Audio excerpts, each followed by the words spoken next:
Good afternoon, everybody. Christine Barconi here in the NBC4i Streaming Center with a very special episode of Buckeye Breakdown. We are just 3 days away from the national championship game. Former Ohio State wide receiver Evan Spencer is joining us right now. Evan, how are you? I'm hanging in there. It's been a good week. I'm glad to be here. Good to have you. If you guys don't know, Evan is extremely famous here for his role in the very first college football playoff. Kind of explain your claim to fame, Evan. We've been playing it. Sure. Oh, there's Whit. Hey, Whit. What's going on? But I mean, quite honestly, for me, it was just a real opportunity to showcase a lot of practice and a lot of hard work, in the first ever, right? So, and at least in my life, being a coach's kid, I had the chance to go and watch the BCS. I had the chance to see how mad people got about the computers and then how much they loved them then afterwards. But, more than anything, it was just so cool to be able to leave our imprint on the very first one. That's, something that I know that I'll remember for the rest of my life. I think all of Buckeye Nation will. But we are talking about the big game coming up on Monday night. How do you like the odds for the Buckeyes this year, Evan? I like them. I like them. The team that we're going to play is much better than the one that we just played, and might be better than the one that I played as well. But our guys on offense and defense are very stout, and I believe that we'll be able to get it done. Well, I know these college football experts, Justin and Whitney and Jared and Coach Bill Conley, they all have a bunch of questions for you. So fire away, guys. Coach, I'm putting you on the spot. What you got for me, Coach Conley? Coach, you go, Coach. Coach, you're the setup guy. Let's go. Well, here's this first one. I want to know what it was like to score a touchdown, a big play in that game for you. Sure. I mean, what it was like to score one, or let the ball leave my hand in a throwing motion and have that be the one. I think that was probably the craziest thing for me was, obviously you revert back to your training, right? Practice takes over and, you just start reacting. But biggest game, and at that point, one of the biggest in Ohio State's history. And, hey, receiver, go throw the football. It's about, trusting in yourself, but taking control of the momentum of the game. And we were all so focused on how we could, really do our jobs, and our jobs were enough, on that stage and against that team. And, my job just kind of got a little creative there. So I can't complain about it. It was fun. How many times did you complete that in practice? Every time? So not at first, no. The first couple were uglier than I want them to look, for sure. And when you look back to the Michigan State week when we put it in, there's a couple of those thoughts running through my head right before I decided to tuck that one down and take off. But no, going into that game in bowl practice, I had actually thrown a lot of really good passes, and one specifically on the move to Corey Smith, and like the walkthrough, I think was, I was about to say, hold on, wait, what position am I playing again? They might need to list me at something else for the draft. Shoot. That's awesome. See, not being at a football practice ever in my life, I didn't realize that those plays that we see, they're so like trick plays. Yeah. I didn't realize that you guys practice them, which obviously you do. That makes complete sense that you do. 100%. And honestly, it's like, you got to get comfortable with everything, but we knew how to, control momentum of a game. And in that instance, you got to remember, we went all the way down the field on the first drive. We stumbled in the red zone. We went all the way down the field on the second drive, stumbled in the red zone. So eventually we started to figure our way how to convert in those moments. But the problem was that, when you're playing a good football team, whatever's traditional sometimes doesn't work, just because they got great scheme and their defense lines up well against your ball players. So you need a little pizzazz in there at time to time, and luckily enough, I was able to bring it. You definitely executed. Yeah. All right, Evan, I got a question for you that is critical, and I've never actually had a chance to ask the person directly involved himself, so I'm going to ask you. When Tyvis Powell picks off the pass at the end of the game to beat Alabama, why is he running it out of the end zone? I have no idea. And I think I tried to grab a water bottle and throw it across the field at him and knock him out. Him and Seven Banks have the same syndrome, apparently, because Seven did the same thing against Clemson. Exactly. But goodness, you ask Tyvis this question, he'll sit in there and laugh out everybody out of the studio and give you some long, drawn-out explanation. And everybody on the sidelines ripping their hair out, what's going on here? But it's how are you going to control your actions in the moment? So we all like to poke fun at Tyvis for it because of his personality and etc. But just reacting and playing ball, man. That's what it was. At least he gives an answer. Exactly. Right. Exactly. Some people would kind of like shy away from saying that, you know what, I just wanted my time to shine. And Tyvus will tell you that with 100% certainty and confidence. I like that it's a long, drawn Oh out my one, goodness. too. Yeah, exactly. He's like, what? I mean, I had my chance to get a pick 6. And we're like, dude, come on. Oh my God. Evan, I have a question for you about the Yeah. game coming up. If Jalen Waddle plays in this game, how important is that for them, and what does he offer to Alabama? Yeah, so unpopular opinion, I guess, of mine that I'm about to say, we might see the best receiver in college football play against us because he's coming back from an injury, right? Because the other kid won the Heisman, but, I mean, if you watch Jalen Waddle, his ability to separate on routes going away from the quarterback and coming to is next level. Like, I mean, I'm a nerd for offense. I'm a nerd for receivers and great receiver play, and they got 2 real good ones. Doesn't mean we don't, and it doesn't mean that we don't have DBs that can handle them. But at the end of the day, them having him is a real weapon because we now have to prepare for another really dynamic guy that could have had a lot of the same accolades that Smith did. Obviously, it's a little bit different this year because of COVID. Going to the national championship game, they're not going to have as many. Ohio State's going to see the biggest crowd that they've played against all year long. Is that going to make a difference? Do you think it'll give them a little bit more momentum and excitement in the stadium, knowing there's going to be 15,000 or so people in there? I think it actually will make a difference. Yeah. Positive for us, but I think it's also going to work in favor of our opponent as well. Because shoot, I had the chance to just watch a little bit of the recap of last week's game, and the TV copy doesn't really give it real justice because you're looking up in the Superdome where we saw 80,000 people some odd, and there's next to nobody, right? They got those weird colored seats and all that stuff, so it just looks odd. But to be able to have a presence, somebody that can support you after a sack or a pick or a touchdown, a lot of plays are built off of momentum like that. So it'll be great for the guys, and I'm really excited to. So long as everybody's healthy and safe, really excited to see the atmosphere there. Definitely. Talking about Ohio State, so go ahead, Jer. Go ahead, Jer. Oh, no, I'm fine. What I was going to say about that is I think that's a really good point about the season at large, right? These players, no matter who they play for, in the northern part of the country where, and frankly, in the Big Ten where they haven't had fans, these guys have had to learn how to manufacture their own energy, how to manufacture their own motivation, their own juice. Everybody's motivated. Everybody wants to play. Right. But I'm talking about the fourth quarter stuff when you're in a big game and you're kind of feeding off that crowd to get energy for a third down stop and the things that make the true difference in close football games.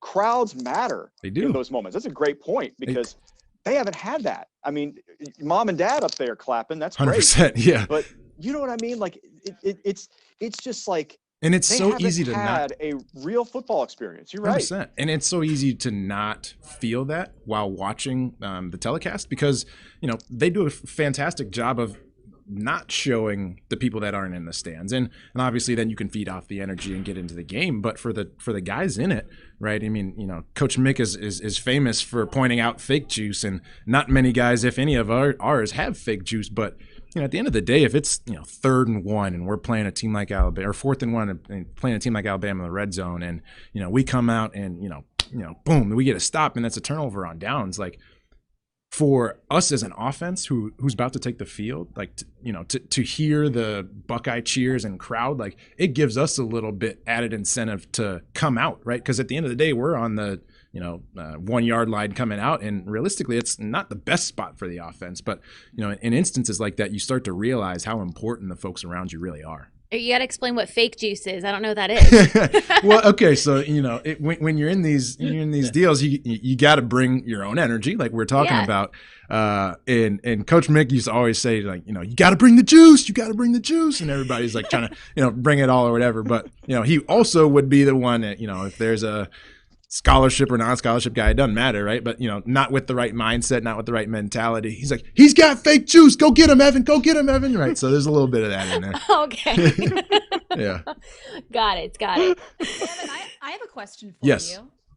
So we always talk about wide receivers in games because they can make such big plays, but I can't remember a game of this magnitude when there's been so much talk about that position. What does that say about where college football is headed offensively? I mean, normally we're talking about Alabama's defense. We're not. We're talking about their two receivers right now. 100%. I mean, there's a lot of great football coaches now that are saying gone are the days of defenses winning football games, right? So you're looking at spread offenses being able to pick apart defenses, and it's fun as an offensive player to watch. But as you transition, you're looking at guys like Mac Jones, Justin Fields, who are incredibly accurate on the move and in the pocket. So when you can do that and put people in space, and you got guys like like athletes that we have littered around the field, you just want to get them in one-on-one matchups away from other folks, because it's really, I'm not gonna say it's easy to make one guy miss. It's a lot easier to make one guy miss and then go get 20 more yards when you're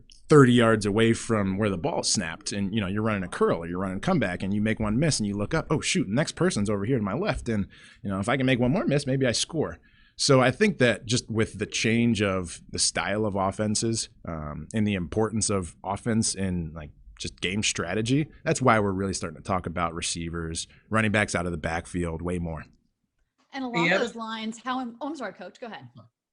Evan, you talk about that game, and you get ready to play obviously for the national championship. That's your big motivation. Everybody knows that. But was there something special going against Alabama with the great tradition and history of their program, just like ours? Absolutely. I mean, because it's one of those, I'm not going to say good on good because you're playing good teams all the time when you get to the playoffs, but that was the team that we knew we most resembled ourselves after. Big, fast, physical football team, right? So as a competitor, those are the cats that you want to have the chance to go up against, have the chance to beat, and in some cases maybe do it handedly, right? So, you as a top-notch competitor, that's what you strive for. And in our case, maybe mine specifically, I said a few words the year prior that made it very important for me to have a good showing and, maybe wipe the floor or not wipe the floor with them, but those comments are in the past. We'll leave them there. But no, I mean, there's added incentives around the board. And realistically,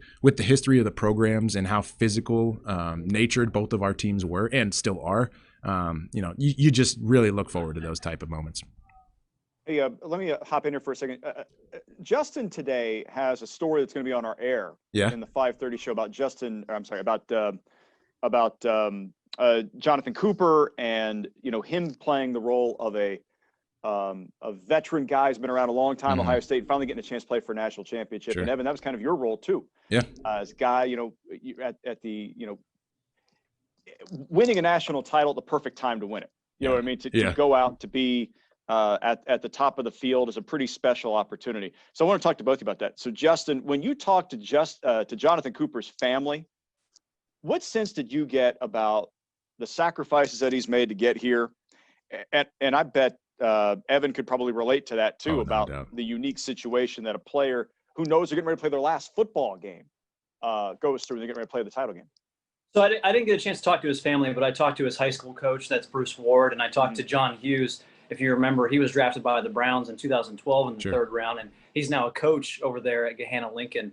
And both of them said they talked about what we've heard from Ryan Day and what we've heard from guys like Coach Johnson on the defensive line, which is he's not the biggest guy. He never has been the biggest guy, but he's been the guy that's going to give you the most effort. He's the guy that's going to outwork everybody on the field, and he's been patient. He's waited his turn at Ohio State. It's not an easy position to start, let alone lead the team as a captain and be a defensive end at Ohio State. Look at the history that they have just in the recent years. This was a guy that played with Nick Bosa, Sam Hubbard, the list goes on and on. And he said, Chase Young, he said, I learned so much from those guys, and now it's my turn to teach the other guys that are coming up behind me. And we heard from Coach Johnson before the year even started. He said, if I could have 4 guys on the line that were Jonathan Cooper, I would take it because he's an absolute dog. So I think you look at him and what he does and what he fights for, that's a player that you want no matter what position it is. Yeah, and that's like, Evan, when you think about that, when you're that player, when you have that kind of competitive spirit anyway, then pair it with getting to play what you know is your last game. Yeah. And it's for the national title. Right. I think I'd imagine that's good and bad, right? Because you're trying to manage a lot of emotions that are probably sometimes running into each other. Yeah, it is. But, we have great coaches and great coaching staff that are experts at preparation, right? So you're really surrounded with an environment to where you can kind of table some of the negative thoughts and emotions and really hone in on the positive ones, right? To Jonathan's point, right? Like, hey, I was able to learn from Chase, learn from Sam and Joey Bosa, but since I was able to do that, since this is going to be my last game, why not give everything that I have on this field? Why not show with my pads, with my effort, with my sweat and passion or whatever, how to get it done in this type of environment for the guy who's going to come behind me, because I'm leaving, right? And at the end of the day, I love this university. I love this football team, and it still needs to carry on, right? We are very much a program to where, it is, take a breath. Okay, now time to rinse and repeat type of deal. So, there's a lot of just go out there, put a great show on, but just give it everything you got, because there's young guys always beneath you that need to learn how to do that, so that their talents can be realized as best as possible. Hey, let me turn the focus on this year's game a little bit more. And so start with Whitney. Whitney, about the prep this week, you were listening in on all the news conferences this week. Right. And I found some of the discussion rather interesting. Very clearly, this game's going to get played Monday night. It doesn't sound like anybody has too many concerns about the COVID situation at Ohio State. So it's not like this game's getting played. Right. My curiosity is how confident the defensive line is. We know that everybody's got a Twitter account, knows that's where the concern is related to Ohio State and their depth for Monday night, how good they'll be. Sure. Right. Whitney, I got a sense the guys like Jonathan Cooper, like Haskell Garrett, feel fine about their depth and feel like their younger players who have come in have done a pretty nice job. And even some of those guys that we didn't expect to be big contributors this year with big plays, like the Haskell Garretts, have really stepped up. And I think that whole position group has kind of fed off of that. Then you factor in, look what Baron Browning did last game. Mm-hmm. I mean, he's not technically in that position group, but he might be. Yeah. You know what I mean? But that's the best part about Ohio State, is that we are littered with athletes, right? And athletes that know and understand a number of positions. So when you can do that, and you need depth, or you need variety, something that they haven't seen yet on film, what better team to go out there than do that than Ohio State, right? We got the same recruits. We have the same development process. Now it's time to go out and execute, right? One man goes down, next man up. And then how hard is it? Oh, I'm sorry. Go ahead, Jared. No, go ahead, Wendy. You're fine. I was going to ask, how hard is it to people may not understand the challenge of learning those different position groups? What all goes into that for players to make themselves more versatile? It's a lot, right? I mean, here you go. There's 3 different positions within the receiver group alone, right? And not most people know that, most probably don't, right? I mean, there's H, X, and Z, and all of 3 of them have different responsibilities in the same coverages and different coverages, and you have to know on the snap of the ball if they go one high to a 2 high look where they have cloud corners on the outsides. You have to adjust your routes while you're running, right? So it's very difficult. And I can speak as a receiver, but if it's a running back and they send a blitz, and your job is to start and on the right hip of the center and scan out to the right, like as you scan, oh crap, he's coming. Like you just got to be able to pick up so much information on the fly. So it's a really difficult task. It really is. Yeah. Hey guys, if you are watching right now on Facebook Live, we are reading your comments and we do appreciate them very much. So let us know where you are watching from. Drop by and say hi to Evan, the special guest that we have here right now. If you guys have any questions for him or for Coach Conley, Jared, Justin, Whitney, make sure you leave them in the comments. We really appreciate that, and we love interacting with you guys. So just stop by and say hi. Let us know where you're watching from and leave us some questions too. Evan, I want to talk about the hype, I guess, this year in a national championship would really, I feel like, boost the morale of not only this city, but these Ohio State players that worked so hard, really with that mentality of fight towards the beginning of the season when they weren't sure whether or not they were going to play. How extra sweet do you think a championship especially getting to play for it when they weren't even sure about that. That's what I'm saying. How do you think they're feeling right now? You can put yourself in that position. Elated, right? I mean, the fact that they're even having the chance to go and play the game is amazing, right? Like, there were tears and emotions from seniors who had to look their teammates in the face, back in the summer and say, hey, guys, we're not going to be able a chance to do this with you another time. So to go from that to being in the national championship, I mean, goodness, I got goosebumps, and I'm sure others do. Like, it's such a testament to battling through adversity. And there's another very successful Ohio State team that was very good at battling through adversity: quarterbacks, injuries, deaths, right? But it's about how you process these events that are thrown at you so that you can get to wherever you want to go, right? And in this case, that's win a national championship. In this case, it's going to be win third down. In this case, it's going to be stop both receivers and make some other guys beat you, right? But it means the world. Well, when you talk about you guys' team, the 14-15 team, Evan, you're not alone in thinking that. Justin and I, whenever we got on for the post-game press conference after that huge game against Clemson 1 week ago, I can't believe it's only been a week. I feel like there's been 700 news cycles since then. They kept saying, it reminds me of the 14 team, the national championship team, just the adversity that they fought through, just like you were saying. 100%. And that's football, man. I mean, when you're playing teams, like especially in the college football playoff, and you get to the league, it's the same thing. To get all bent out of shape over, one of the best offenses in the country going down and scoring the first two possessions, and maybe you went 2 first downs and stumbled and had to punt, right? Like, it's okay. Like, just roll with the punches. And if you have evidence or experience on the field about having to roll with the punches, but also outside of the field, right, you start to develop a skin to it, or at least you have a strategy about how to keep your mind focused on the job at hand. So that's when adversity really comes to fold, and hopefully we can get the job done through all that we have. Kind of on that note, one more question, just kind of about the atmosphere of the game. Obviously, the Buckeyes aren't in Miami right now like they would have been. Do you think that helps or hinders to keep the focus on the game? I think it helps, quite honestly. Not to say that like we wouldn't have had the mental willpower to obviously stay your team disciplined, did. right? But I mean, here's an example. When we were down in Louisiana, when we went down to go play Alabama, like the first night was the night that we all get there, shoot, you can go out and see a little bit of the town. But the very next practice, all the seniors stood up and said, "Hey, we're not leaving the hotel after practice. Right? We're coming back. We're gonna get our feet up. We're gonna get hydrated because we got a job to do." Right? But that mentality obviously was something that we communicated as seniors, but it started from somewhere, right? It started from the coaches, the strength staff, Coach Mick, and all the guys there in between. And I think that them being able to stay here, they're just surrounded by nothing but that.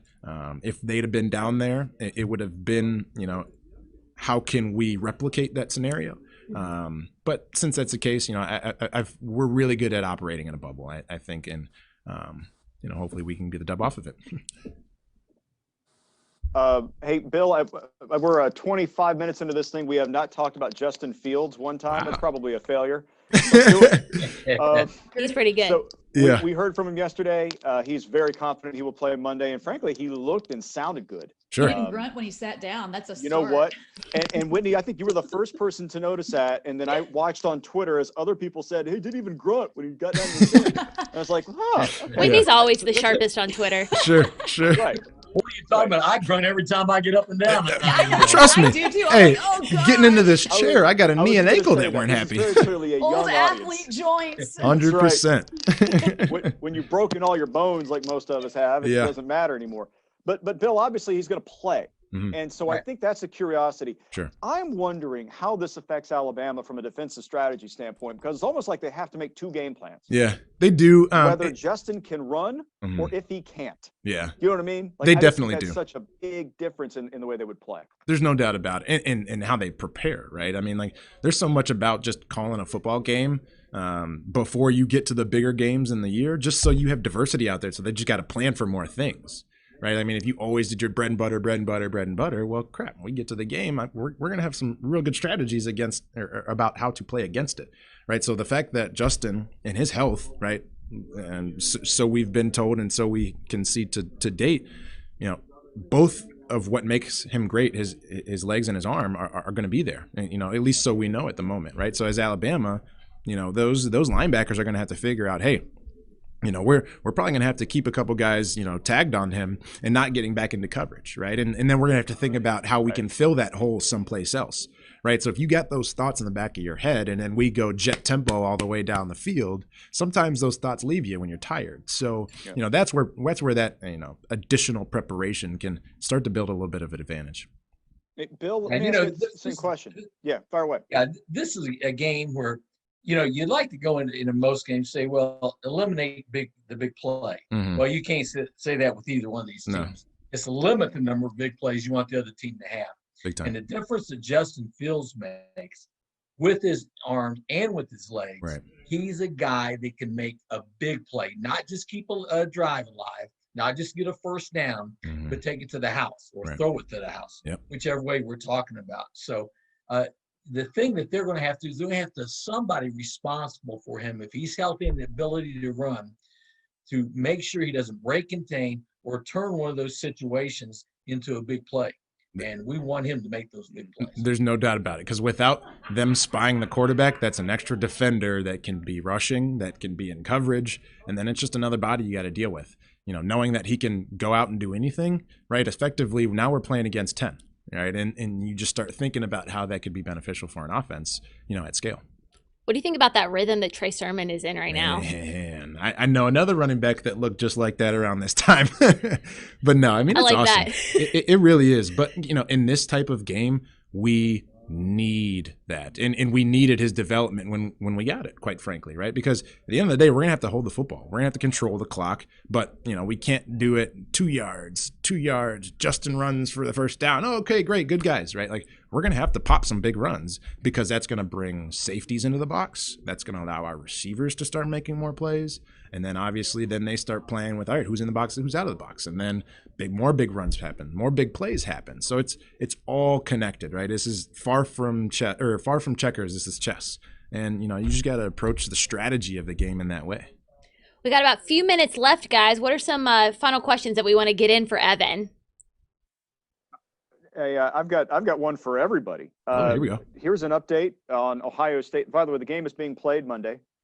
If everybody's interested in that, we're having a football game. Ohio State will get to South Florida around 6 o'clock tomorrow night. Okay. So we are on schedule to they play wanted the to get out football of game. these clouds. Alabama actually. Yeah, right. They need some sun, right? Yeah. I've been saying the same thing. Where's my vitamin D? Alabama will actually get there tonight around 8. Sure. So we at least know we're going to have a game. Let's just go around the horn. What do you guys think about? I don't want score predictions, whatever. It's fine. I just want to know, how do you think this game gets played? Is it similar to what Ohio State did from an offensive line standpoint, or do they have to win it a different way? Those kind of things. Let's go around the horn here. Justin, you want to go first? Yeah. I think it starts up front, right? The way that they were able to beat Clemson is how well they played on the offensive line and the defensive line. They obviously pressured Trevor Lawrence all game long. They forced 3 fumbles, recovered one of those. It was a game that Ohio State played very well in the trenches. They're going to have to do the same thing. This time it's going to be harder against Alabama's offensive line. They obviously won the Joe Moore Award for best O-line in college football. And then on the other side, Ohio State is a team that averages 272 yards rushing. They have to be balanced if they hope to win this game and be competitive in this game. So I think you have to get that offensive line and Trey Sermon going in order to have a chance against this Alabama team, because they're better in the trenches than Clemson was. Mm-hmm. Whitney, what do you think? I completely agree. I think that a lot of it's going to come down to, like Justin was saying, with the run game, but also just to tire Alabama out.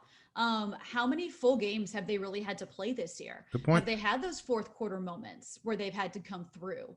And I think when you are really pounding that football, and that can really mentally fatigue a defense just as much as physically. And I'm going to stick with what I kind of said before the last game as well. I think the tight ends are going to be a big factor again, whether it's in run blocking, whether it's in catching short down yardage or red zone. Again, you got to convert in that red zone. And that's where the tight ends for Ohio State have been so good this year. Mm-hmm. Bill? Something that we haven't talked much about because we haven't made any mistakes this year in relation to playing the games is that I think the team that does the best with sudden change situations 100% will win this football game.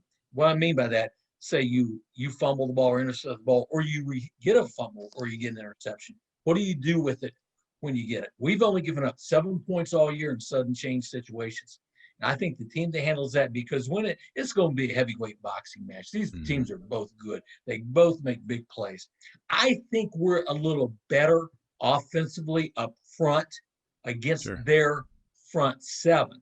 I don't think their front seven's as good as our front seven. So I think sudden change situation. I like the energy for the Buckeyes because, all along, our guys have really not known if they're going to be there or not.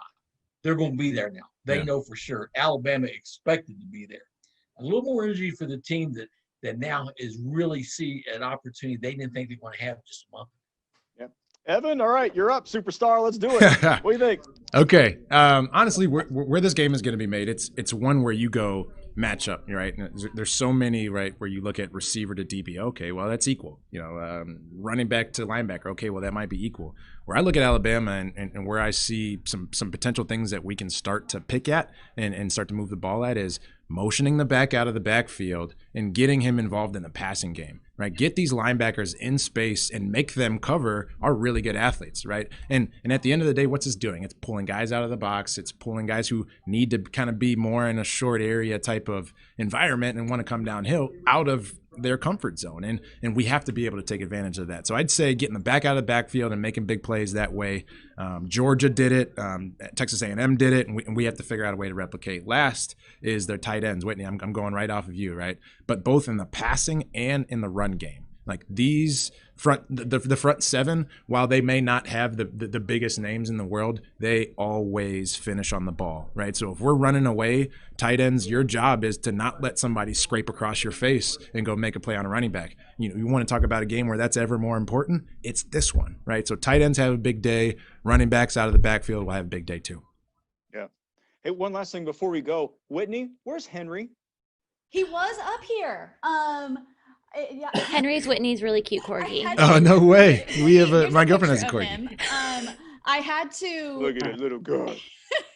My husband didn't want to be on the camera. He had to grab his laptop, and Henry followed him. But I guess Henry's being shy. Normally, he's not shy. He likes to sit back here. Henry's a star. Yeah. He likes to sit back here on the couch and just stare us down. I guess he's shy today. All right. Well, Henry, we miss you. Yeah. The most important question, we're going to wrap up on that. Where is Henry? Whitney, find him and post a picture of him to your Instagram. It'll get lots of likes. All right, guys. I'll tell you what, if Ohio State has a team full of Henrys, they're winning Monday night. Hey. I'll tell you what, he is the best running back in the world. He has a short legs. I'm about to say, it's hard to get him on the ground. He's so elusive. If he doesn't want to be caught, you're not catching him. He's sneaky fast. And he has the lowest center of gravity on the face of this earth. Oh, that's great. That's great. I love it. I'm real good at chasing running backs around here. Yeah, right. This thing's gone to the dogs, let me tell you. Oh, put thanks, Coach. All right, we want to thank everybody for being with us. We really appreciate it. Make sure you stay with us for everything Buckeye related on NBC. Our broadcast will start here in about a half hour. First at 4, we'll have some new fresh content for you. And of course, NBC4i.com. Jared, tell them about the special. Tomorrow night, 7 o'clock, we're doing a combo show, Ohio State and the Browns. It's a huge weekend for Ohio football. No matter what team you love, you probably care about somebody who's playing in the next few days, and that's what we're excited about. So we're blending the two together tomorrow night, 7 o'clock, Ohio State and Cleveland. The latest, obviously, God, so much COVID-19 concern with Cleveland. It stinks. But they're going to play, and so we're going to talk about it, how they might potentially still get it done at Pittsburgh, and then obviously a blow out the budget type coverage on Ohio State. And Whitney's going. Whitney's going to South Florida. Whitney will be in Miami. She got the exciting card. You see light reflecting from the atmosphere. That's my skin in the Florida sun. Please bring some back. Yeah, for Whitney, us. use some sunscreen, girl. Might want to talk to a doctor. Yeah, I'm getting all prepared, and hey, that's where the mask comes in handy. I don't got to worry about it. It's just gonna stay nice and good nice point. Now, will that work for my bald spot? I think it does. Yeah, they got UV protectors in there. Don't worry. You could just wear a hat. Also a bold strategy. Yeah, that's not as fun. Hats aren't as fun. Put a mask on your head. That's much better. To protect from the sun. That's. All right, this is off the rails. All right, we'll see you guys later. Go Bucks. Go Bucks. There you are, Coach.